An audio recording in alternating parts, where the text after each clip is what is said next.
Hello and namaste everyone. Welcome to our podcast Soch Se Seek Tak, where we will be discussing one of the most pressing issues faced by our students during exam. Whether you are a student, a teacher or a parent, this podcast is for you all. So now let's dive in and explore some effective ways to manage exam stress and come out on top. Today we have Ms. Gauri to answer our questions. So Ms. Gauri, what is the best way to manage exam stress? First of all, thank you, Ms. Gayana, for inviting me. And exam stress is a normal part of academic journey, but it can be overwhelming if not managed properly. So it is important to recognize the signs of exam stress, such as anxiety, lack of sleep, and decreased concentration. By acknowledging these symptoms, we can take a first step towards managing. What all points will you suggest to keep in mind for ensuring self-care during exams? By taking care of your physical and mental health is very important during the exam seasons. Make sure to get enough sleep, eat balanced diet and exercise regularly.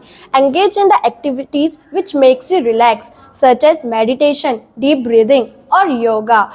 By taking care of your body and mind, you will be better prepared to handle exam stress. So, how does mindset of an individual helps in excellence during exams? Having a positive mindset can make all difference when it comes to exam. Focus on your strength rather than your weakness. Remind yourself of your past achievements and believe in yourself to succeed. Surround yourself with your positive influence such as your supportive friends and families and avoid negative self-talk. Ms. Gauri, how should we manage our time during the course of exams? So, effective time management is very crucial during the exam times. You can create a study timetable, set a realistic goals and give the priority to your task. Break down your study material into manageable chunks and take a regular break to avoid burnout. Remember, it's not about studying 4 hours or end. It's about only studying smart.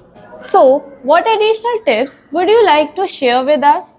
Some additional tips which helps you to manage the exam stress includes stay focused and take a break to relax and recharge. Remember, you are free to ask any questions and do not afraid to reach out to teachers, friends and families if you need support. Thank you, Ms. Gauri, for answering our questions. If you have any questions, you can drop it down in the comment section and stay tuned with us for our next episode of our podcast, Soch Se Seek Tak.